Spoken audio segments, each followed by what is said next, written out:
could you talk to the parents the difference?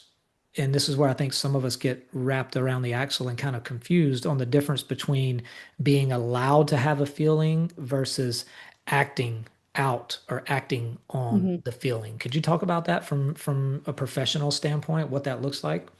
Sure.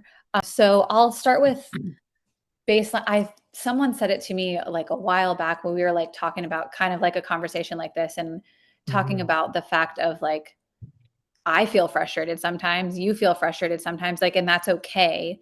But we have those tools.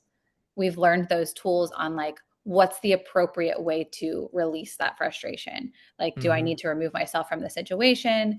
Is it something that I can like walk away from or something I know I can get through? Mhm.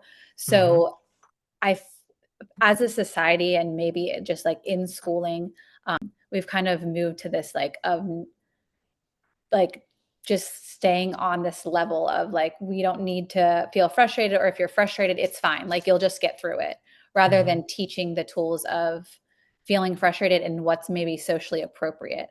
But is throwing a toy at your friend's face appropriate? No. You're allowed to Mhm. be frustrated, but just teaching them like, okay, we can't throw a toy at our friend, but you can be frustrated, and removing yourself from the situation and something like that. Are you allowed to be frustrated that you and your friend don't agree? Absolutely. But Mhm. finding the appropriate ways to do that. Like Mhm. if you aren't at a level where you're ready to talk, recognizing that and removing yourself from the situation, but then knowing what tools, like, do you need to just take a walk or like run a lap and then come back? Or are you a type of person that maybe going to get a drink of water and just cooling down for a second is something that Mhm. helps you? And then walking back to the situation and being able to be ready to be still frustrated, but talking back and forth with your peer and being at a level that you're not going to scream at them. You're not at a fight or flight situation, but you're Mhm. more regulated.